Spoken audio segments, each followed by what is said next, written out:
Demak, mana trading, ya'ni potoklar bo'yicha tekshiradigan bo'lsak, mana umumiy vaqt o'sha 356 va bu yerda effektiv protsessorini ketishi mumkin bo'lgan vaqt sarfi 0,25 sekund ko'rsatilgan.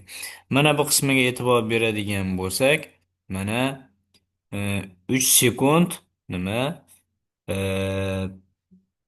vaqt nimaga ketgan, top whites degan, ya'ni obyektlar to'g'risida ma'lumot berilgan. Demak, kutayotgan obyektlar to'g'risida ma'lumot berilgan.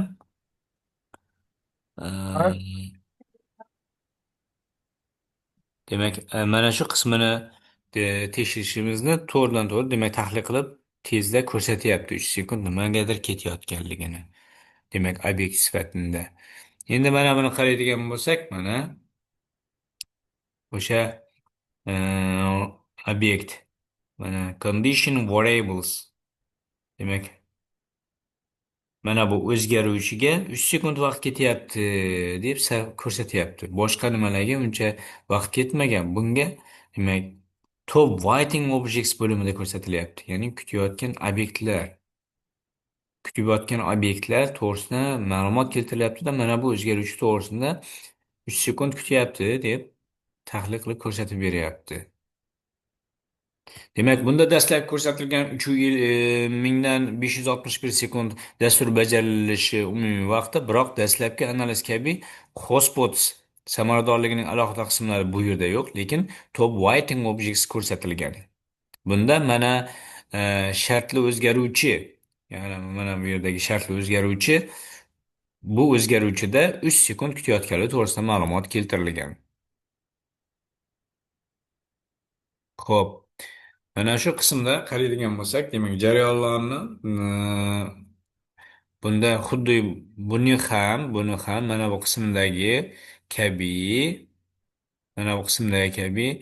e, daraxt ko'rinishida nima qiladigan bo'lsak, daraxt ko'rinishida mana top down tree qiladigan bo'lsak, mm, top down tree qiladigan bo'lsak, mana shu ko'rinishda qiladigan bo'lsak, mana 3 sekund, mana o'sha kutayotgan obyekt. Nimani ko'radigan bo'lsak, 3 sekund deb mana bu yerda running, ya'ni potok, mana shu yergacha potok yaxshi ishlagan. Ya'ni protsessorda bajarilish jarayoni ko'rsatilgan. Mana bu yashil esa whites bo'limi, ya'ni ishlamayapti bu yerda potok. Hech qanaqa ish qilmayapti, dastur kutish rejimida yotibdi kod. Ana bu qismida esa yana mana bu bajarilish jarayoni, bu spot time vaqtni, demak, protsessorni sarflagan vaqti. Shu tartibda, demak, diagrammalar orqali ko'rsatib beryapti. Agar daraxt ko'rinishida tanlansa, potoklarni vaqt diagrammasida ko'rsatadi va osongina 3 sekund qaysi potokda ekanini topish mumkin. Demak, dastur kodlagan xuddi shunday tartibda, mana mana shunday qilib, mana buni 2 marta ustida bosiladigan bo'lsa, mana bu dasturni kodini aynan qayerda ekanligini ochib ko'rsatadi. Ya'ni bizada sleep time bor. Sleep time'imiz 3 sekund, mana 3 sekund ko'rsatilgan. Vaqt diagrammasidagi 3 sekund diagramma tanlanishi bilan uning kodi va qaysi qatori ko'rsatiladi. Bu yerda nimadir noto'g'ri, demak, nimagadir qo'yilgan, shuni aniqlab tezda uni bartaraf qilishimiz mumkin.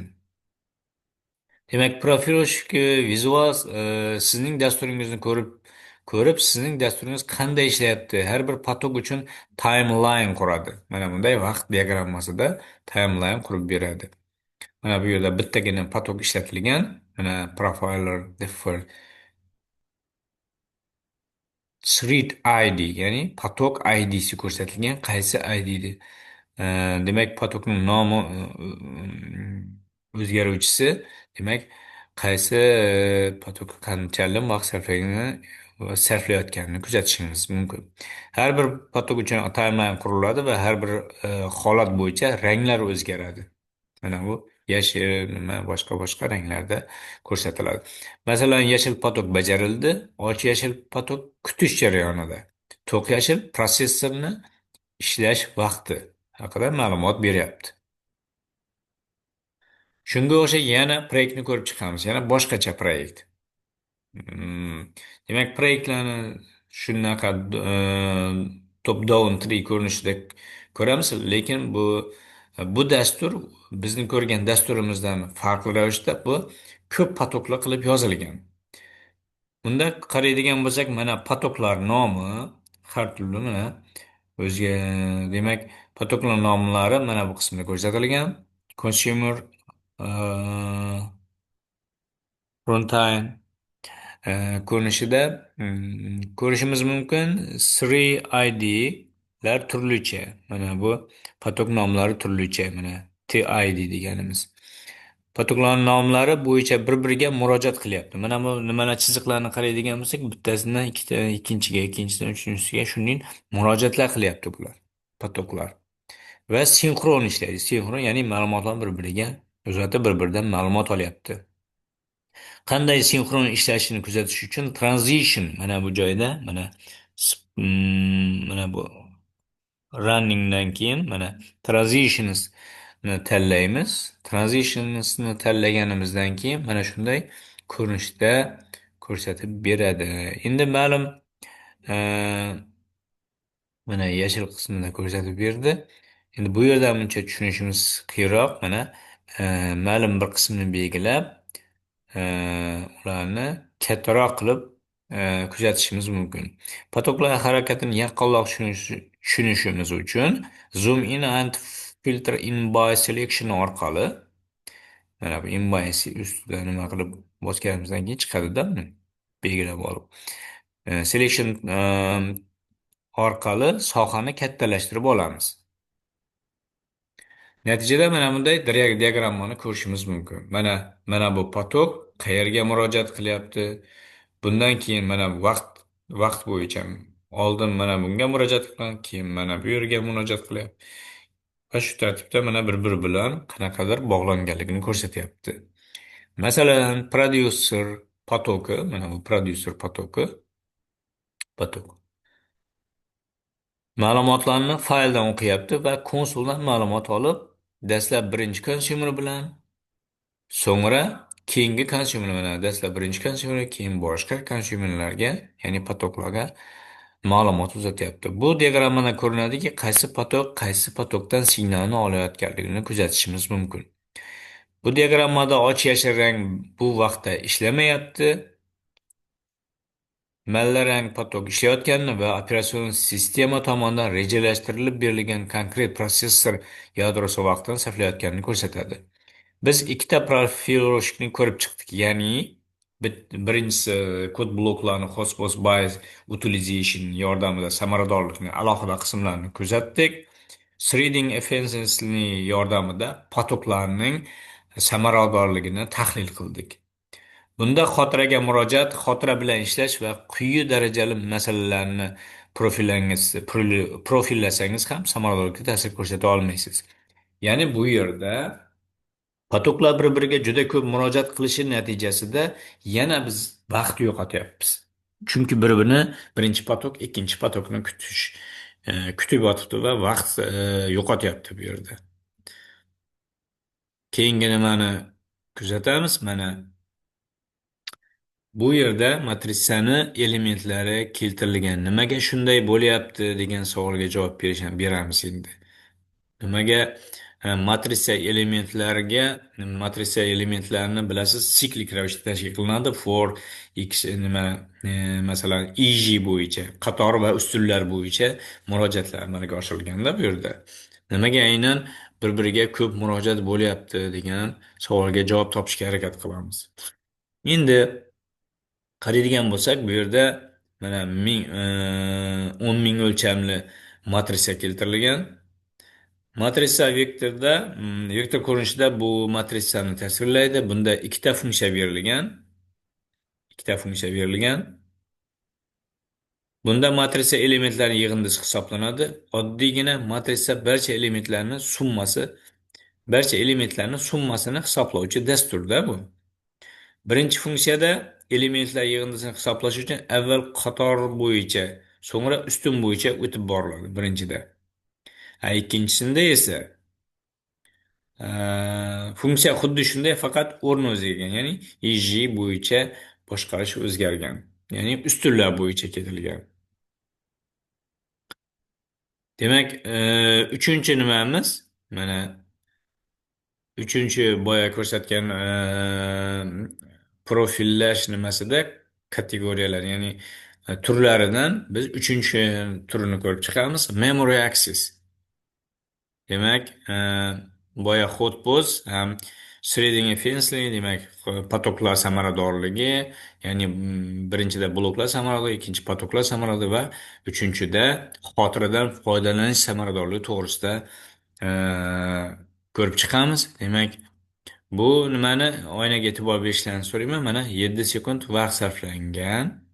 7 sekund vaqt sarflangan. Shu bo'yicha demak quyidagicha ma'lumotlar keltirilgan. Memory bound, demak bu yerda registrlar L1, L2, L3 keshni nimasi xotiralari ko'rsatilgan va kesh xotiralaridan qancha foiz foydalanayotgani to'g'risida ma'lumotlar keltirilgan. Operativ xotiradan foydalanish to'g'risida ma'lumot keltirilgan. Manadir ham. Keyin LLS miscount deganimiz, mana LLS miscount deganimiz bu kish xotiraga murojaatlar 33 millionni tashkil qilingan. Demak, kish xotiraga ko'p murojaat qilyapti. E, demak, bu yerda bu yerda bu yerda bir daqiqa. Demak, dasturni xotiraga murojaati bo'yicha profillash. Bunda mazkur ikkita funksiyada ham protsessor vaqti bo'yicha protsessor instruksiyalar soni bir xil. Ya'ni ustun bo'yicha matrica elementlarini e, ustun bo'yicha hisoblasak ham va satr bo'yicha hisoblasak ham, demak, bunda instruksiya soni bir xil. Ikki holatda ham profillash mumkin, lekin yaxshi natija bermaydi.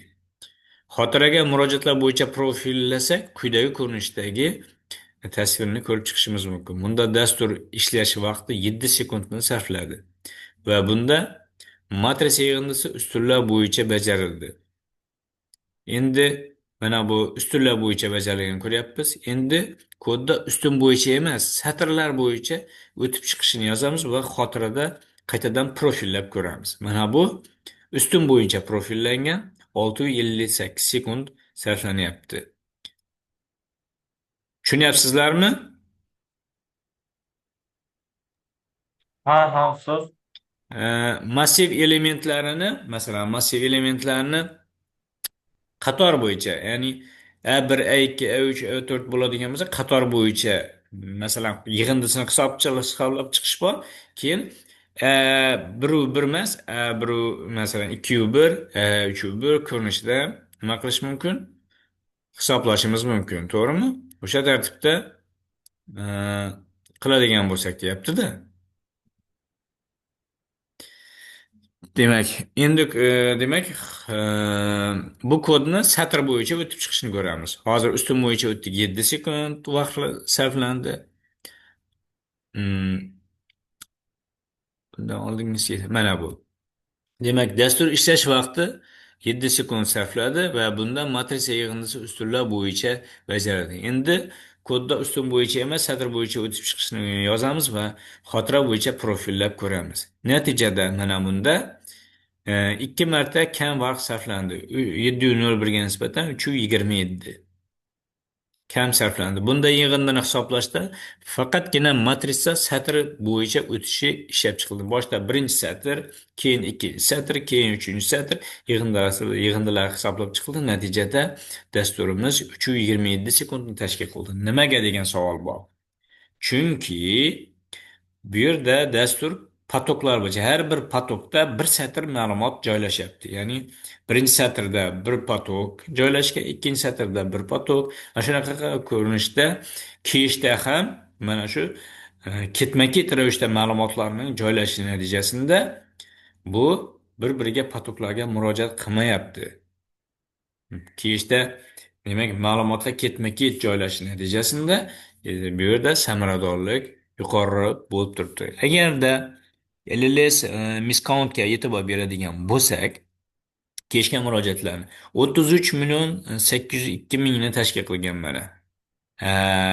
Biz satr bo'yicha yozgan bo'lsak, miskountga e'tibor beradigan bo'lsak, 2 million 600 ming. 2 million 600 ming bilan 33 millionni solishtiradigan bo'lsak, deyarli 15 barobar nima bu? Kechga murojaatlar soni kamaygan. O'sha potoklarni boya ko'rgan potoklarni bir-biriga murojaatlarni sonini kamaytirgan. Va kechga murojaatlar ham shu darajada kamaygan. Shuning hisobiga vaqtni dastur samaradorligi e, yuqori chiqyapti. Demak, ikkita proyektni solishtirish uchun belgilangan natijalarni birlashtirishimiz mumkin. Buning uchun mana birinchi solishtirishimiz nomlab qo'ydik, ikkinchi solishtirishni nomlab qo'ydik va e, compare compare results nimasini bosganimizdan keyin mana shuni ikkitasini mana bu elapsed time'ni ko'radigan bo'lsak, mana spot time birinchisiga 6,8, ikkinchisiga 3,0 %9. Demak, farq 3,4 ni tashkil qilyapti.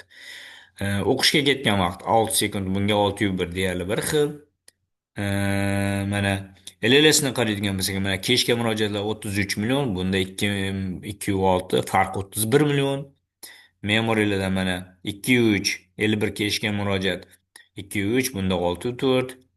Mana 52 53, mana operativ xotiradan joy egallashlari shunday tartibda ko'rib chiqishimiz mumkin. Demak, bu yerda katta farq, demak 3,73 sekund nima beryapti. Tak. Eng muhim korrektirovkalarni Jirni bilan ko'rsatilgan. Bu yerda mana bu 36,1, bu 1,4. Demak, xotiraga murojaatlar e, birinchi yozgan kodimizda yuqori e, ko'p murojaat bo'lyapti. Bunda eng katta farq mening operativ xotiramdan effektiv foydalanish qismida ko'rsatilgan. Har safar kechdan ma'lumot olinadi va boshqa ma'lumot qo'yiladi. Bu asossiz ma'lumotlarni kechdan chiqardik. Biz uni ishlatishimiz mumkin edi. Yana qaytadan qo'yamiz. Yana o'chirib tashlaymiz va kerak paytda yana kechga yozamiz. Oldin foydalanib bo'lib, keyin boshqa ma'lumotni qo'yishimiz kerakda. Mana shu joyda kechga murojaatlar soni oshib ketgan. Demak, biz LLS, ya'ni low level cache miscount kechga murojaatlar sonini bildiradi bu parametr. Biz 33 million murojaat kod yozganmiz, haqiqatda esa 2,6 million bajarish mumkin. 15 marta ko'proq murojaat qilganmiz. Mana dasturimiz, bugungi mavzumiz shu bilan yakunlandi. Kimda savollar bo'lsa, demak 3 ta profillash to'g'risida ma'lumot berildi.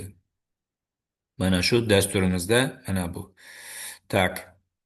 Qaysi iTunes dasturida mana shu yerda faqat 3 ta emas, bu yerda boshqa demak profillash turlari ham mavjud mana bu qismida. Shundan o'rganib qo'yamiz. Demak, kimda savol bor bugungi mavzu bo'yicha?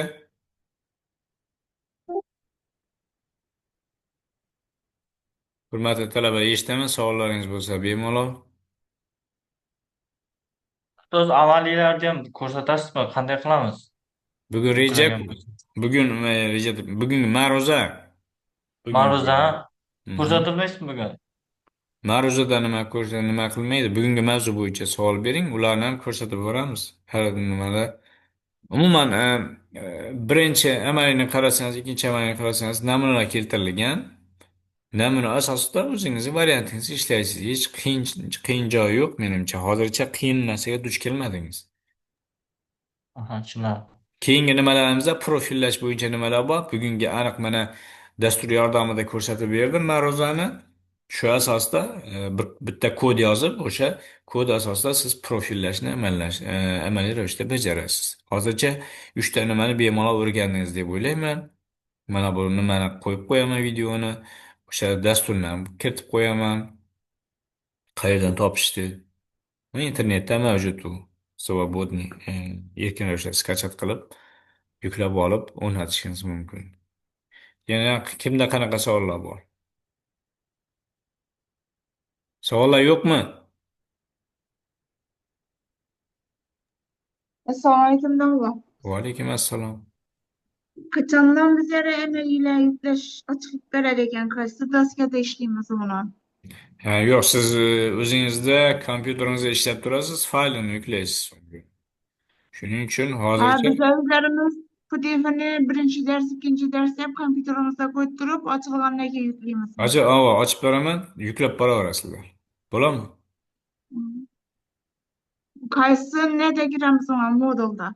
Modulda. Modulda. Silkasi tashlab beralarmi bizlar uni? Men ko'rsatib beraman sizlarga. Undan qislanmay turinglar. Bu yerga qo'yasiz, mana bu yerga bunday qilib yuklaysiz deb ko'rsataman. Butun Ha, tashvishlanmang. Hozircha berilgan topshiriqlarni bajarib turing. bo'ladi, yaxshi. Rahmat. Mhm. Yana kimda qanday savol bor?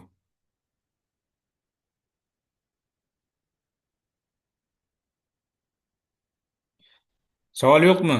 Hurmatli talabalar, tez-tez aytamiz. Yo'q domla. Mhm. Darsimiz tugatsak bo'ladi. Tushunmaganimizni hech qayerda so'rab bersak bo'ladimi? Nima deysiz? Tushunmagan narsalarimizni lichkagida yozib so'rasak bo'ladimi? Lichkaga emas, nimaga yozingda? Lichkaga emas. Nimaga yozamiz? Gruppa Gruppa. yozamizmi? Gruppamiz bor. Gruppaga yozing, men harakat qilaman.